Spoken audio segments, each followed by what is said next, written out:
The telegraph key fell silent at 11:47 p.m. on December 9, 1899. The operator's final message from Whitehorse Station read simply, "All well, snow heavy, will report tomorrow." Tomorrow never came. This is the story of how an entire village of 43 souls vanished without a trace in the heart of the Yukon Territory, leaving behind only frozen meals still steaming on dinner tables and a mystery that would haunt investigators for over a century. The morning of December 10th dawned crystal clear across the territorial wilderness, with temperatures plummeting to 40 below and the aurora borealis painting ghostly green ribbons across an endless black sky. Cassius Thornwellum, regional administrator for the Canadian Mounted Police, received his first indication of trouble when the scheduled morning transmission from Whitehorse Station failed to materialize. The crackling silence from his telegraph unit stretched through breakfast, then lunch, then into the amber twilight of an Arctic afternoon. Thornwellum had established Whitehorse Station 18 months earlier as part of the government's ambitious northern expansion program. The settlement served as a crucial waypoint for gold prospectors heading deeper into the wilderness, a place where exhausted miners could resupply, rest, and send word to families thousands of miles south. The station's 43 residents included telegraph operator Mortimer Bramblethorne, general store owner Lionel Ashworthmore, and a carefully selected mix of craftsmen, traders, and support staff chosen specifically for their ability to survive in isolation. The station operated with clockwork precision. Every morning at 8 a.m., Bramblethorne transmitted weather conditions, supply requests, and status updates. Every evening at 6 p.m., he sent passenger manifests and revenue reports. In 18 months of operation, not a single scheduled transmission had been missed. Now, the silence stretched into its second day. Thornwellum dispatched a rescue party on December 12th, led by veteran wilderness guide Benedict Grayvale.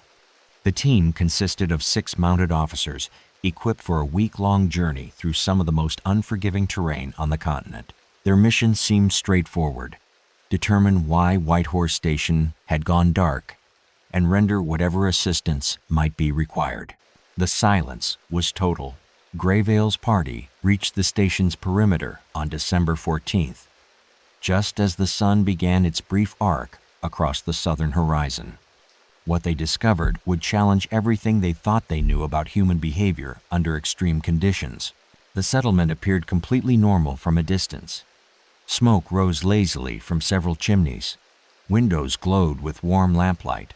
Fresh snow showed no signs of disturbance beyond the usual foot traffic patterns around the main buildings. Even the horses in the stable stood calmly in their stalls, munching hay that someone had clearly provided within the last day or two. But when Grayvale's team called out greetings, no voices answered back. They found the first clue at the telegraph office.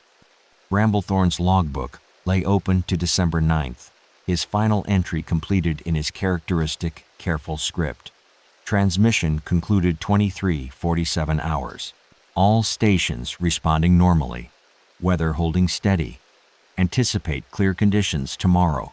His pen still rested beside the inkwell, a small drop of frozen ink clinging to its tip like a black tear.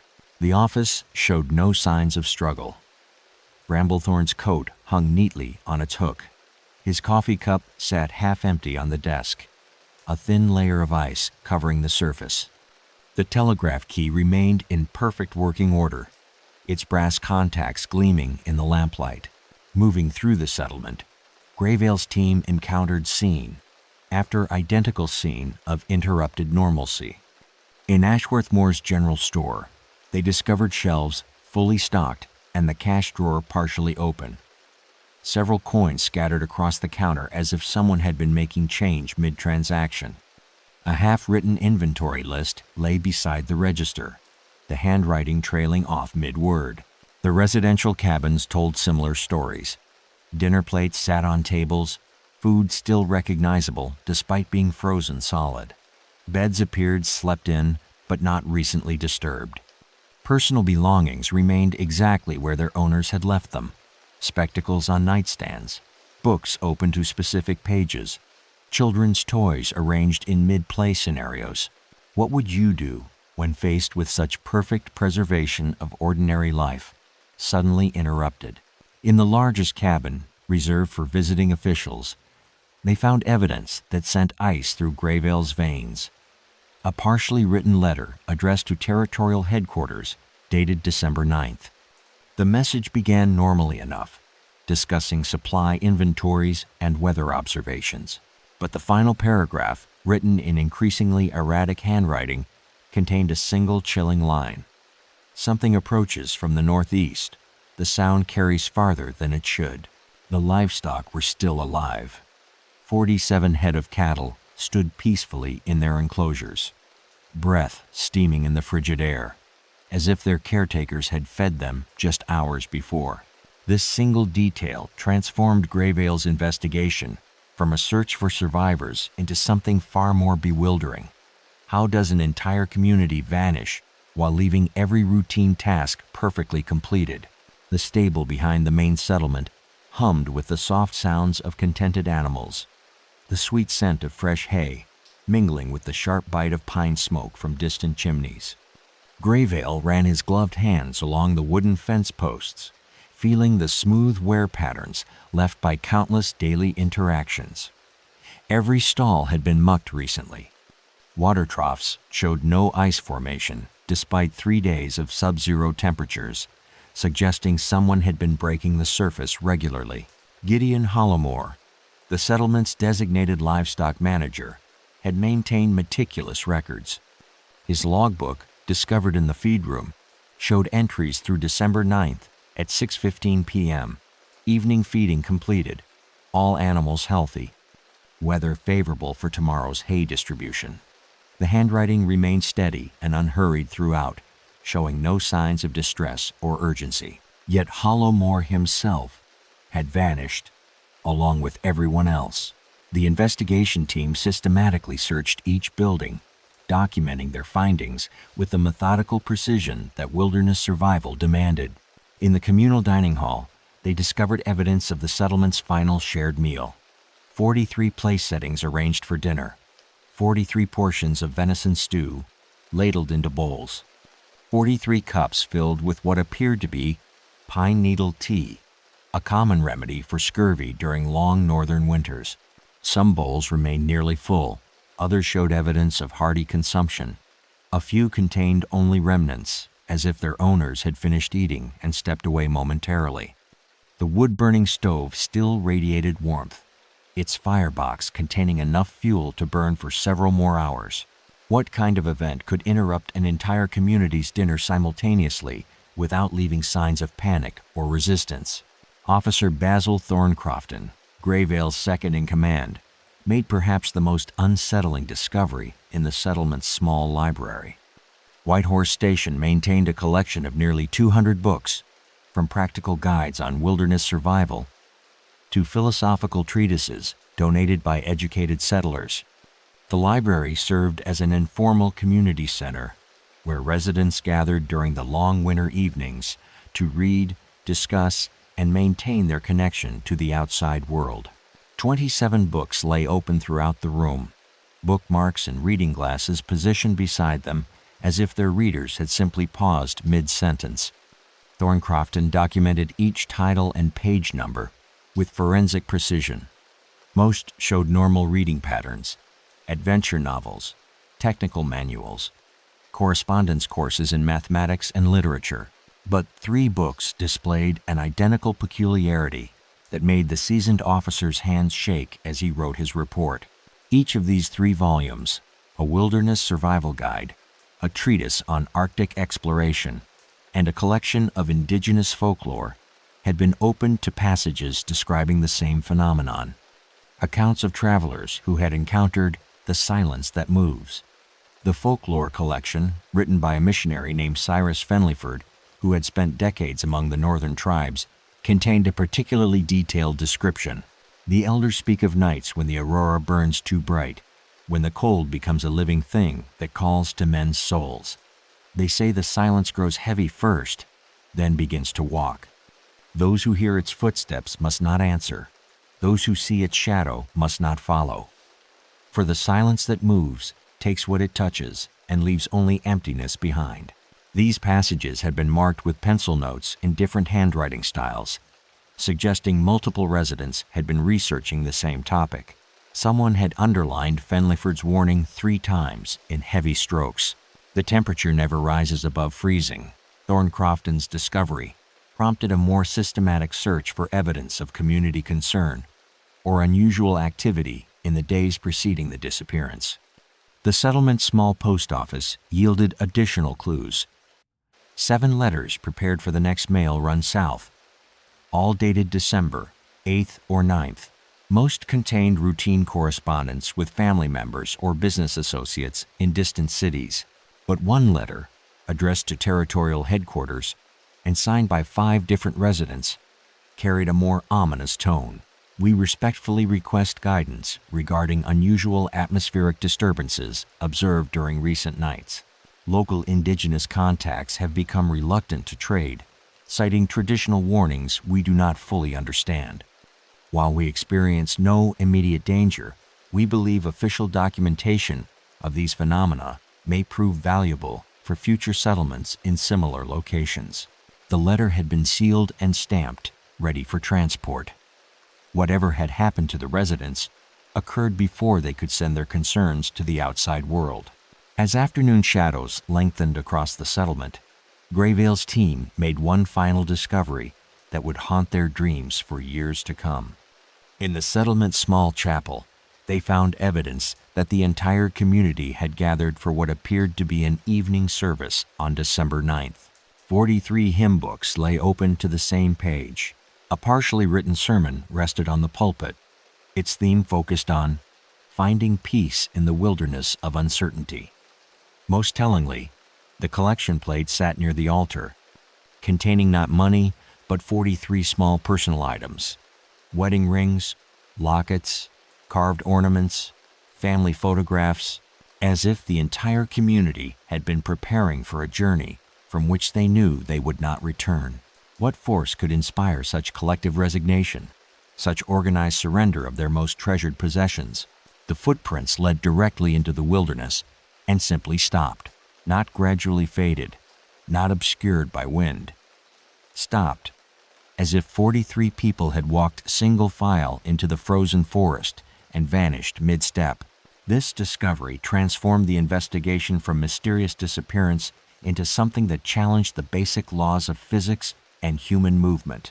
Grayvale's team made the discovery on their second morning at the settlement, December 15th, when the first pale light revealed what their torches had missed in the darkness. Behind the chapel, a clear trail of human footprints pressed deep into the snow led northeast toward the dense spruce forest that surrounded Whitehorse Station. The impressions showed remarkable organization. Adults and children walking in careful single file. No signs of struggle or coercion. No evidence of the panic that typically accompanied emergency evacuations. The trail stretched for exactly 117 paces before terminating at an unremarkable patch of snow beneath a cluster of ancient spruce trees. Thorncrofton measured and documented each footprint with surveyor's precision, noting that the final impression, a woman's boot, size 7, with a distinctive worn heel, appeared as clear and deep as all the others. Yet beyond that point, the snow lay completely undisturbed, as pristine as if it had fallen only moments before. "Impossible," Grayvale muttered, crouching beside the final tracks.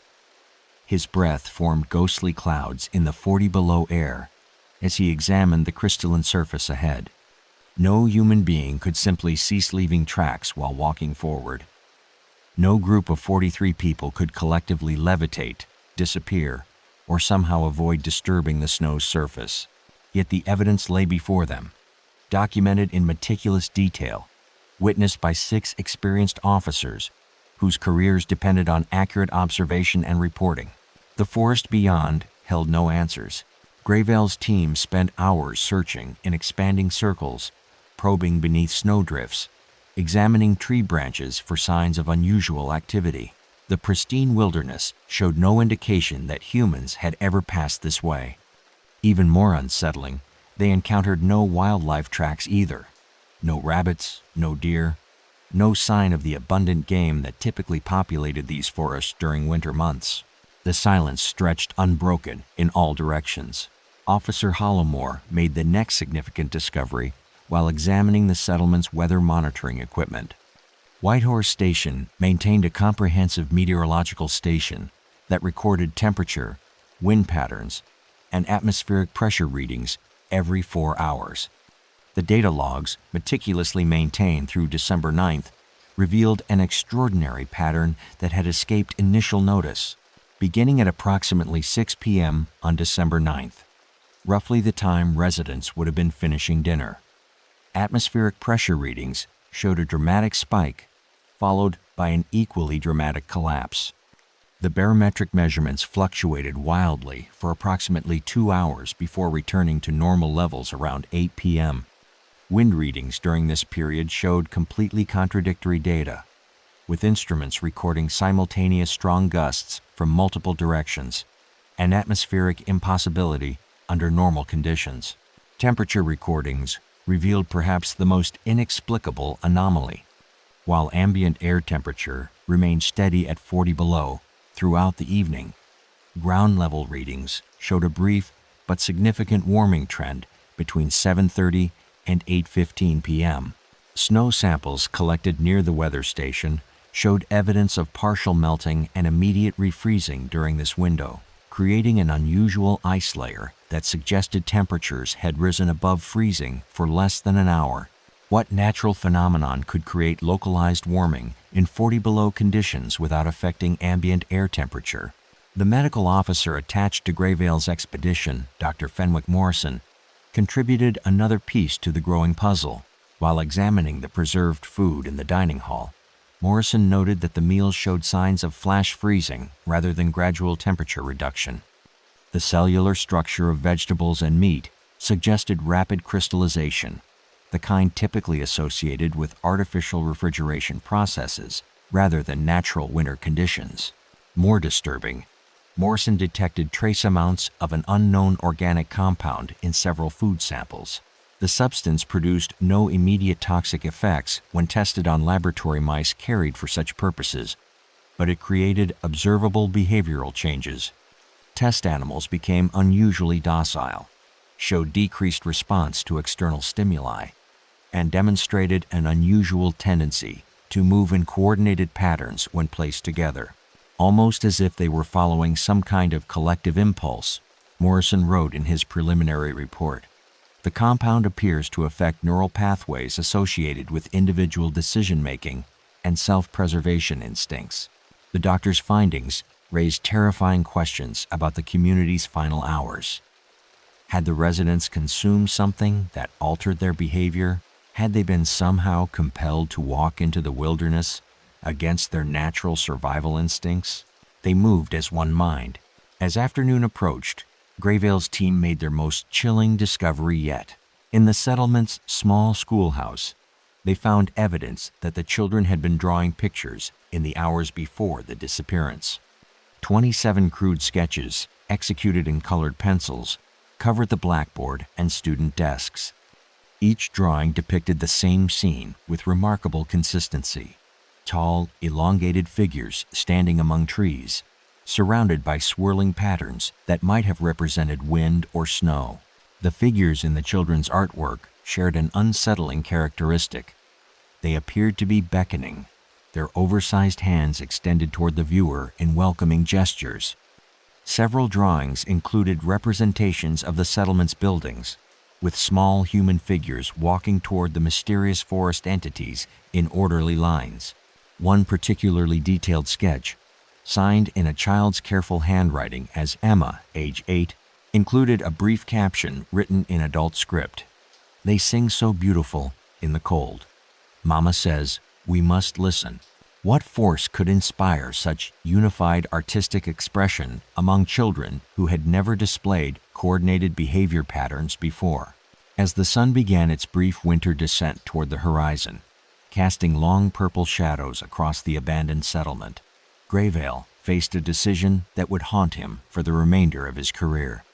The evidence suggested that something had drawn the entire community into the wilderness, something that had overcome every instinct for survival and self-preservation that humans possessed. But the tracks ended at that impossible point 117 paces from the chapel, and beyond lay only the vast, silent emptiness of the northern wilderness. The mail carrier's horse refused to approach the settlement. Standing 300 yards from the outer buildings, the animal trembled violently and backed away from an invisible barrier that existed only in its primitive awareness of danger. This reaction from a creature bred for wilderness survival suggested that whatever had affected the human, residents might still linger in the area, waiting for new victims to arrive. The mail carrier, Thomas Birchwell, had serviced the Whitehorse Station route for over 2 years, making the treacherous journey from Dawson City once every 3 weeks to deliver letters, supplies, and news from the outside world. His horse, a sturdy mare named Duchess, had never shown fear of the settlement before. The animal had weathered blizzards, wolf encounters, and river crossings without displaying the bone-deep terror that now made her foam at the mouth and rear against her bridle. Birchwell himself felt nothing unusual. The settlement appeared normal from his distant vantage point. Smoke from chimneys, the familiar outline of buildings against the snow-covered landscape, the reassuring signs of human habitation that had always marked the end of his lonely journey. But Duchess would not be coerced, cajoled, or forced to move closer. After 20 minutes of increasingly desperate attempts, Birchwell dismounted and continued on foot, leaving his terrified horse tied to a distant pine tree. He discovered Grayvale's expedition team on December 16th, their investigation now entering its 3rd day. Birchwell's testimony would later provide crucial context for understanding the timeline of events at Whitehorse Station, particularly his observations during previous visits that had gone unnoticed until the disappearance cast them in a sinister new light. The November run felt different, Birchwell reported to Grayvale that evening, his weathered hands wrapped around a tin cup of coffee in the settlement's abandoned general store. The crackling wood stove provided warmth, but the empty shelves and silent rooms created an atmosphere of profound unease. People seemed distracted. Usually, they'd gather around when I arrived, hungry for news from the outside. Last time, they barely acknowledged me. Birchwell's route logs, maintained meticulously for Postal Service requirements, revealed a pattern of gradual change over the previous 3 months. September's delivery had proceeded normally, with residents eagerly collecting mail and sending responses back to distant relatives. October showed decreased outgoing correspondence, with only 7 letters prepared for transport compared to the usual 20 or more. November's visit had yielded only 2 outgoing items: a brief supply requisition signed by Ashworth Moore, and a single personal letter addressed to a Methodist mission in Toronto. The letter, still in Birchwell's possession since the December delivery had never occurred, contained a request for guidance regarding spiritual matters beyond conventional doctrine, and was signed by the settlement's informal religious leader, a carpenter named Jeremiah Westbrook. The darkness lives in broad daylight. More disturbing, Birchwell reported behavioral changes that had seemed insignificant at the time, but now carried ominous implications. During his November visit, he had observed several residents standing motionless for extended periods, staring northeast toward the forest with expressions of profound concentration. When he had inquired about their behavior, they had responded normally, but seemed confused about how long they had been standing there. Like they'd lost time, Birchwell explained. Mrs. Henderson was hanging laundry when I arrived. When I finished my business and left 2 hours later, she was still holding the same wet shirt, staring at the trees. When I called out a goodbye, she startled, like she'd just woken up. Children had displayed similar symptoms.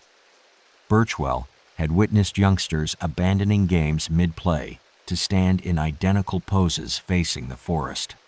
Their parents seemed unaware of this behavior, or if they noticed, showed no concern about its unusual nature. The mail carrier's account prompted Grayvale to interview other occasional visitors to the settlement. A Hudson's Bay Company fur trader named Mackenzie had passed through in early December, approximately 1 week before the disappearance.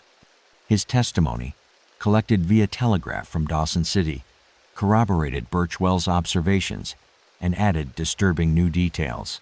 Mackenzie reported that during his December 2nd visit, the entire settlement had seemed to operate according to an unspoken schedule that he couldn't understand. Residents moved through their daily routines with mechanical precision, beginning and ending activities at precise times without any visible signals or communication.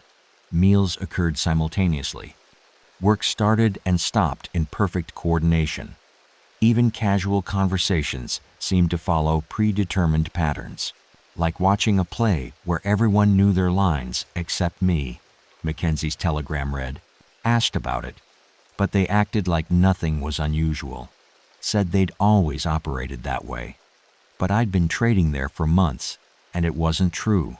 The trader had also noted an absence of normal social interactions. No gossip, no disputes, no casual banter between residents. People worked alongside each other in complete silence, occasionally exchanging necessary information but avoiding any personal conversation. Children played quietly, without the usual shouts and laughter that characterized young communities. Most unsettling, Mackenzie had observed a nightly ritual that defied explanation. Each evening, around 7 p.m., every resident had emerged from their buildings and stood facing northeast for exactly 15 minutes. They remained motionless and silent, adults and children alike, before returning to their homes without acknowledgement or discussion of what had just occurred. When Mackenzie had asked Ashworth more about this behavior, the store owner had stared at him blankly for several seconds before responding, "We like to watch the sky before dark."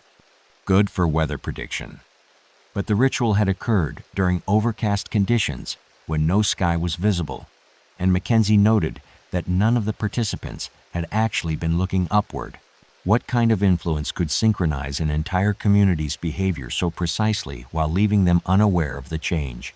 Dr. Morrison's examination of Mackenzie's testimony revealed parallels with documented cases of mass psychological phenomena, but nothing in medical literature explained the gradual, systematic nature of the behavioral changes observed at Whitehorse Station. Traditional cases of mass hysteria typically involved sudden onset and dramatic symptoms. The settlement's residents had apparently undergone a slow transformation that left them functional but fundamentally altered. As Grayvale's team prepared for their 4th night in the abandoned settlement, they faced a growing certainty that conventional investigation methods would never explain what had happened to 43 human beings. The evidence pointed towards something beyond normal understanding, something that had drawn an entire community into the wilderness with their willing cooperation. But the forest held its secrets, and the tracks that ended nowhere suggested that some mysteries were designed never to be solved. The expedition team began experiencing the dreams on their 4th night. Identical visions of walking through snow toward distant figures who sang in harmonies that human voices should not be able to produce. This marked the moment when Grayvale realized they were not merely investigating a past tragedy, but potentially walking into the same trap that had claimed 43 lives. The dream started with Officer Thorncrofton, who awakened at 2:17 a.m. in the abandoned schoolhouse where the team had established their temporary headquarters. The cramped building provided shelter from the relentless wind that howled across the settlement after midnight, carrying with it the sharp scent of pine needles and something else, something organic and sweet that seemed to bypass the nose and settle directly into the lungs.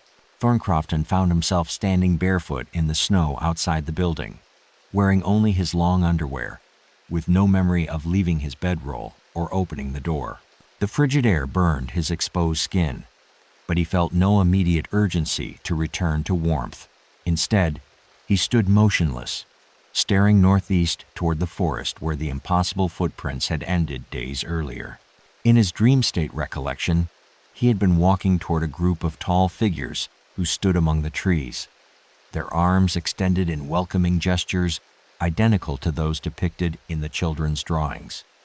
The figures had been singing, not words, but pure tones that seemed to resonate in his bones rather than his ears. The melody had felt familiar, though he knew with absolute certainty that he had never heard it before. "I wanted to keep walking," Thorncrofton reported to Grayvale the following morning, his voice hoarse from the cold exposure.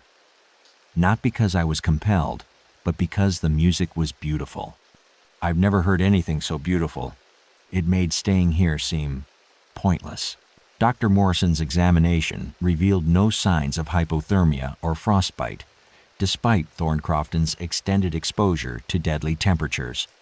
More disturbing, the officer's pulse and breathing showed patterns consistent with deep meditation, rather than the stress response expected from near-death exposure.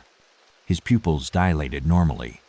Reflexes remained sharp, but psychological evaluation suggested a profound sense of longing that he struggled to articulate.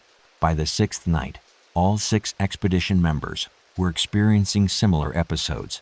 Grayvale himself discovered the pattern when he awakened to find his entire team standing in formation outside their shelter, arranged in a precise single-file line facing the forest.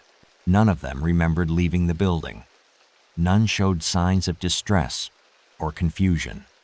They simply stood in the snow, listening to music that existed only in their shared dream state, while their rational minds observed the impossibility of their situation with detached calm. "We should leave," Grayvale announced during their morning briefing on December 19th. "Whatever happened to the residents is beginning to affect us. Another few days, and we might follow their footprints into the forest." But even as he spoke the words, Grayvale felt their hollow ring. The thought of leaving Whitehorse Station created a physical sensation of loss, as if he were contemplating abandoning something precious and irreplaceable. The settlement had become comfortable, familiar, almost homelike despite its obvious abandonment.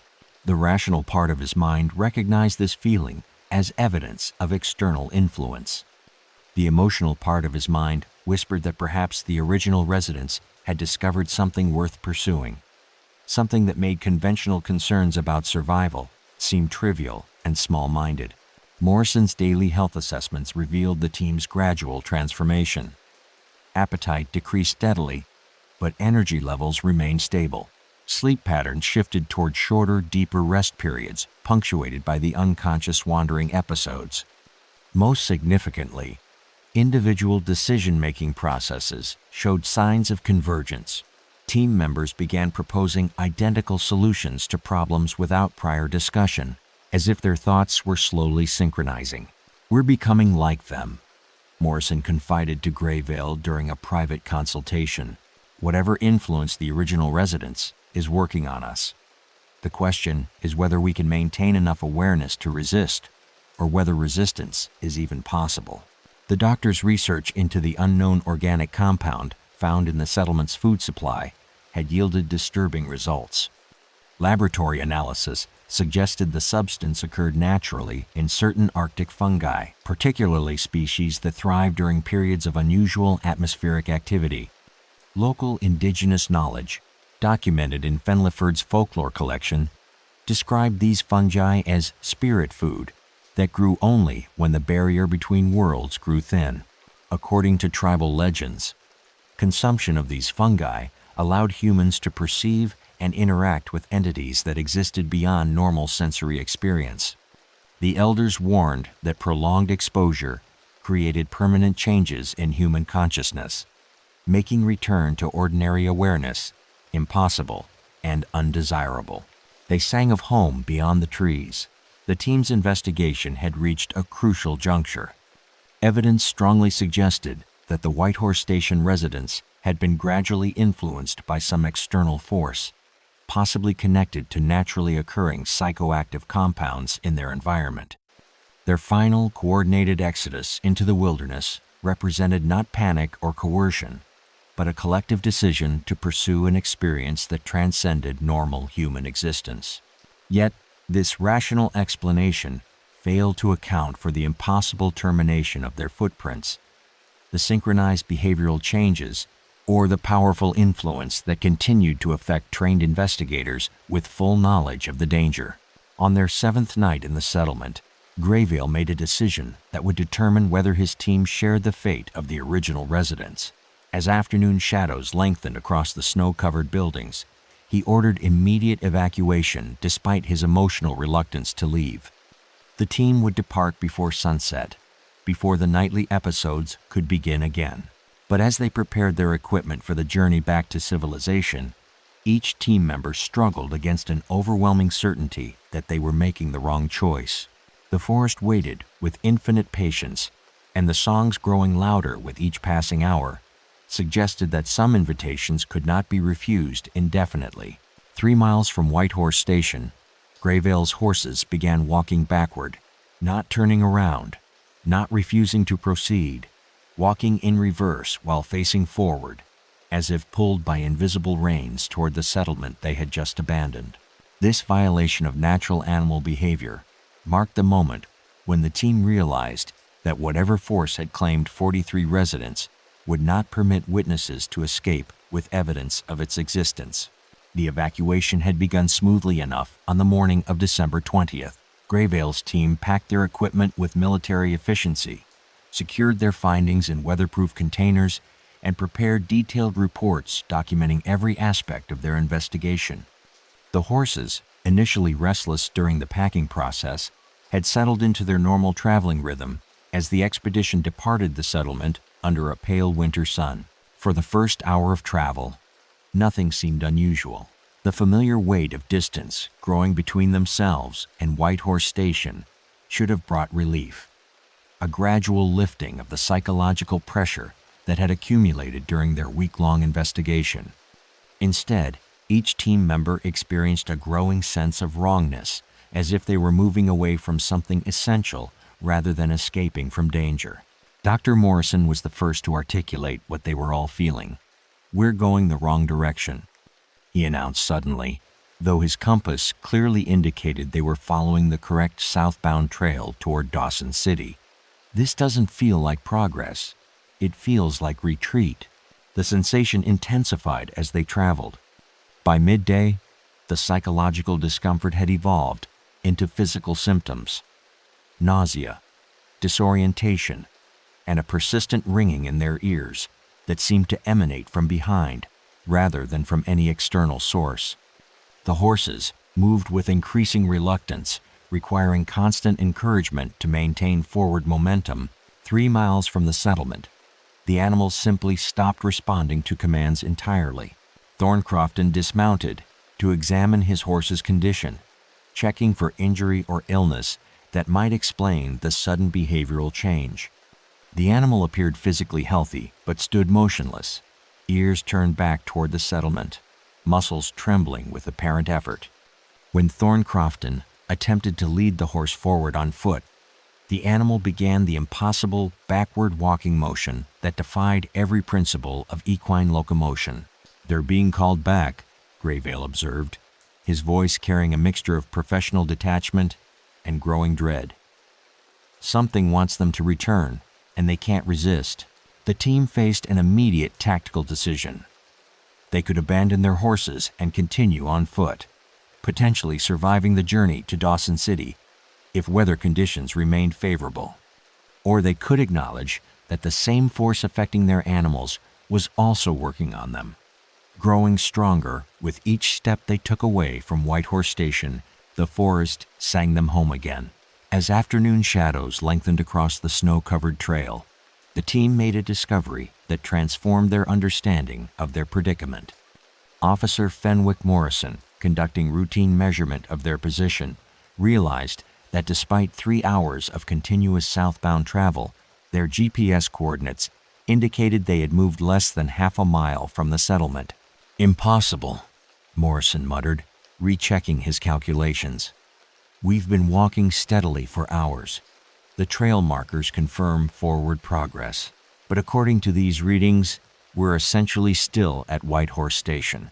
Grayvale ordered a comprehensive position verification, using multiple instruments and landmark observations. Every measurement confirmed Morrison's findings. Despite clear evidence of forward movement, footprints in the snow, recognizable trail features passed and left behind, the physical sensation of distance covered, they remained inexplicably close to their starting point. The discovery suggested that conventional concepts of space and movement might not apply within a certain radius of the settlement. They were not simply being influenced to return. They were being prevented from leaving by forces that operated outside normal physical laws. Dr. Morrison's medical assessment of the team revealed accelerating psychological changes that paralleled those observed in the original residents' progression. Individual decision-making processes continued to converge. Team members completed each other's sentences with increasing frequency. When faced with tactical choices, they reached identical conclusions without discussion, as if accessing a shared decision-making process. Most disturbing, their resistance to returning to Whitehorse Station was weakening with each passing hour. The rational arguments for escape, survival, duty, the need to report their findings to higher authorities seemed increasingly abstract and unimportant compared to the growing certainty that they belonged at the settlement. "We could stay just one more night," Thorncrofton suggested during their afternoon rest stop. "Complete the investigation properly. Document everything. Make sure we understand what really happened." The suggestion resonated with every team member, despite their intellectual awareness that remaining longer would likely seal their fate. The settlement offered warmth, shelter, and an inexplicable sense of purpose that their return journey could not match. As evening approached, Grayvale faced the most difficult command decision of his career. The evidence suggested that continued resistance was futile. They were trapped within some kind of field or zone of influence that made genuine escape impossible. Their horses had already begun the return journey without human guidance, following an invisible path back toward Whitehorse Station. But surrender meant accepting the same fate that had befallen 43 innocent people, disappearing into the wilderness to become another unsolved mystery for future investigators to puzzle over. What would you do when faced with the choice between futile resistance and willing cooperation with forces beyond human understanding? As the aurora borealis began its nightly dance across the northern sky, painting the snow in ethereal green light, Grayvale's team stood at a crossroads that would determine whether they became the solution to the Whitehorse Station mystery or its latest victims. The forest waited with infinite patience, and the songs that drifted on the winter wind carried promises of answers that could only be obtained by walking forward into the unknown. The aurora borealis pulsed in rhythm with their heartbeats. Standing motionless on the frozen trail, Grayvale's team watched the green fire dance across the sky, in patterns that matched the synchronized thrumming of blood through their veins. This synchronization between celestial phenomena and human physiology marked the moment when the boundary between their individual consciousness and something vast and alien began to dissolve completely. The transformation had accelerated dramatically as evening approached. What had been subtle influence during their days at Whitehorse Station now manifested as direct neurological interference that no amount of training or willpower could resist. Grayvale felt his thoughts becoming less distinctly his own, merging into a collective awareness that encompassed not only his team members, but something infinitely larger and more complex. Dr. Morrison's medical instruments registered impossible readings. Brain activity patterns showed perfect synchronization across all 6 team members, their neural rhythms aligning in ways that defied every principle of individual consciousness. Heart rates matched precisely. Breathing occurred in perfect unison, despite no conscious coordination. Even blinking happened simultaneously, as if 6 separate nervous systems had merged into a single integrated network. "We're becoming part of something," Morrison whispered, his voice carrying an undertone of wonder rather than fear. "Individual identity is optional. There's something beautiful about letting go." The horses had begun moving again, but not toward Whitehorse Station. Instead, They walked in a wide circle around the stranded expedition, their hooves creating a perfect geometric pattern in the snow. The animals showed no signs of distress or confusion.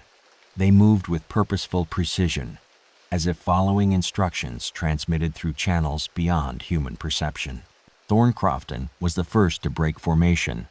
Without speaking or acknowledging the others, he began walking northeast, his movements fluid and confident despite the trackless wilderness ahead. One by one, the remaining team members followed, forming the same single-file line that had characterized the original residents' final journey. Grayvale retained enough individual awareness to understand what was happening, but found himself powerless to resist. His legs moved independently of his conscious will, following the predetermined path with mechanical precision. Part of his mind screamed warnings about survival, duty, the need to resist whatever force had claimed so many lives.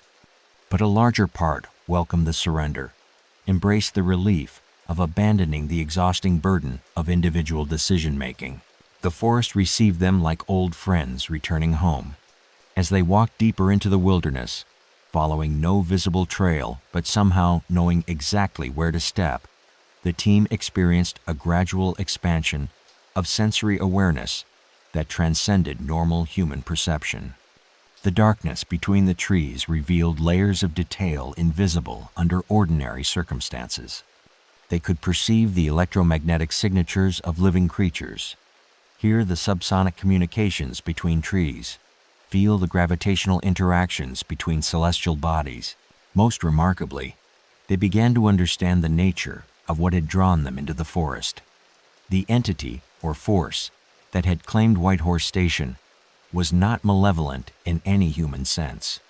It was simply so vastly different from terrestrial consciousness that interaction required fundamental changes in the participants. Human beings could not perceive its true nature without abandoning the limitations of individual awareness. The original 43 residents had not been killed or abducted. They had been invited to participate in something magnificent and terrible, an expansion of consciousness that came at the cost of everything that defined human existence. They had accepted willingly, recognizing that the experience offered knowledge and connection beyond anything their previous lives could provide. But the process was irreversible. Once human consciousness merged with the entity's vast network of awareness, return to individual existence became impossible. The abandoned settlement, the impossible footprints, the synchronized behavior patterns, all evidence of a transformation that transcended physical death. By making ordinary human life obsolete, they walked as one mind now. Grayvale's final act of individual will was to drop his expedition journal on the snow as they passed beneath a distinctive lightning-struck pine. The leather-bound book contained detailed documentation of their investigation, observations that future searchers might interpret as evidence of supernatural phenomena or mass hallucination. He hoped someone would find it, though he could no longer remember why such discovery might matter. The trees ahead glowed with soft phosphorescence, their branches forming geometric patterns that human eyes had never been designed to perceive. Between their trunks, tall figures waited in welcoming poses, their forms shifting between human familiarity and something utterly alien. They sang in harmonies that resonated through dimensions beyond sound, calling their new family forward into experiences that had no names in any human language. As the expedition team approached the glowing threshold where 43 footprints had ended weeks earlier, Grayvale felt the last vestiges of his individual identity dissolving into something immeasurably larger. Fear, duty, love, ambition, all the driving forces of human existence faded into irrelevance compared to the vast contentment of becoming part of something eternal and perfect. Behind them, their own footprints stretched back toward the abandoned settlement, a trail that future investigators would follow to this same impossible ending point. The horses had returned to their stable, where they would wait patiently for the next group of searchers who would inevitably come to solve the mystery of 12 missing persons. What force could inspire such complete surrender of everything that made existence recognizable and human. The aurora pulsed brighter as 6 more minds joined the collective, their individual stories becoming fragments in a vast symphony of consciousness that stretched across dimensions beyond human comprehension. The journal was found 3 days later by a Mountie patrol, lying open beneath the lightning-struck pine where Grayvale had dropped it. The leather binding showed no signs of weather damage, despite exposure to 40 below temperatures and continuous snowfall. This discovery would mark the beginning of the Whitehorse Station cover-up, a century-long effort to suppress evidence of phenomena that challenged every assumption about reality and human consciousness. Sergeant William Mackenzie led the follow-up expedition that discovered the abandoned campsite on December 23, 1899. His team found clear evidence that Grayvale's investigation had proceeded exactly as documented. Equipment arranged in military precision, horses returned safely to their stable, supplies carefully inventoried and secured. But the 6-man team had vanished as completely as the original residents, leaving behind only Grayvale's detailed journal and a new set of footprints that terminated at the same impossible point beneath the ancient spruce trees.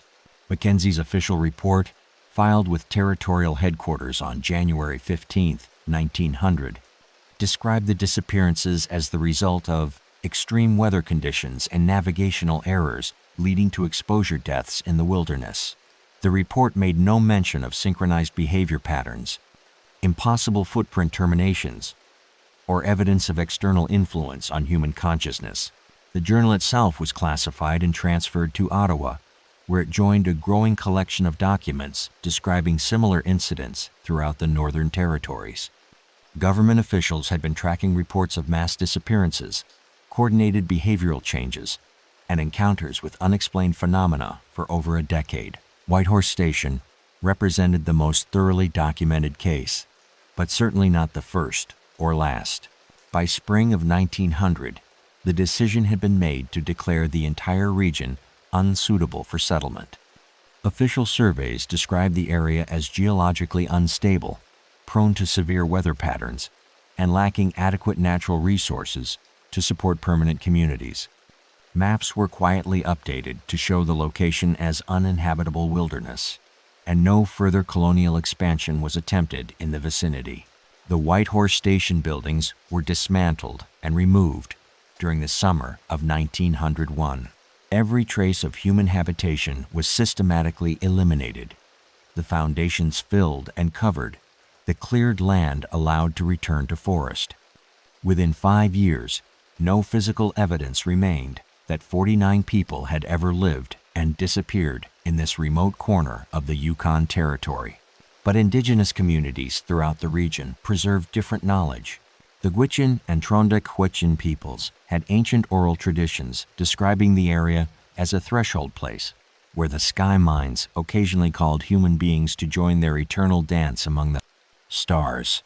These stories, passed down through countless generations, describe the calling as neither blessing nor curse, but simply a reality that certain locations manifested during periods of celestial alignment. Tribal elders had tried to warn early settlers about the area's nature, but language barriers and cultural misunderstandings had prevented effective communication.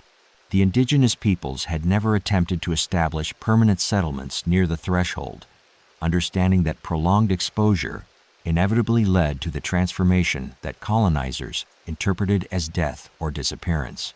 Elder Mary Snowshoe, interviewed by anthropologists in 1937, provided the most detailed account of traditional knowledge regarding the phenomenon. When the earth spirit and sky spirit dance together, they sometimes invite human spirits to join. Those who accept become part of the great singing that holds all worlds together. It is not death as white people understand, but a different kind of life that has no ending. Modern attempts to investigate the site have yielded similarly inexplicable results. In 1973, a University of Toronto archaeological expedition led by Dr. Patricia Hendricks attempted to locate and excavate the Whitehorse Station site using government archives and ground-penetrating radar. The team spent 3 weeks in the area before abandoning their research due to equipment malfunctions and personnel health issues. 2 graduate students from the expedition later reported experiencing shared dreams and temporary memory gaps, symptoms that persisted for months after their return to civilization. Satellite imagery from the 1980s revealed an unusual characteristic of the forest where the footprints had terminated. Vegetation in a perfect circle, approximately 50 feet in diameter, showed different growth patterns and seasonal changes compared to surrounding areas. Trees within the circle remained green throughout winter, flowered at irregular intervals, and occasionally displayed phosphorescent properties that were visible from orbit during certain atmospheric conditions. Recent GPS mapping attempts have encountered the same spatial distortions that affected Grayville's expedition. Survey teams report consistent navigation failures within a 5-mile radius of the target coordinates, with instruments indicating impossible positions and distances that contradict visual observations. The site remains officially designated as environmentally protected wilderness, closed to public access due to geological instability and extreme weather hazards. Unauthorized expeditions are subject to federal prosecution, though enforcement proves difficult given the region's remote location and the tendency for trespassers to simply disappear without requiring legal intervention. What draws investigators to risk everything for answers that may cost them their humanity? Local bush pilots report unusual aurora activity in the area during winter months, with the northern lights displaying patterns and colors that don't appear elsewhere in the Arctic. Some describe hearing faint music during flights over the region, melodies that seem to emanate from the forest itself rather than from any radio transmission. The last documented sighting occurred in 2019, when a geological survey drone captured footage of human figures moving through the forest in single-file formation before the transmission abruptly terminated. Today, internet forums dedicated to unexplained phenomena regularly feature speculation about the Whitehorse Station disappearances, though government disinformation campaigns have successfully convinced most researchers that the entire story represents nothing more than frontier folklore embellished over time. We're only scratching the surface. The next case is even darker. Subscribe before it drops.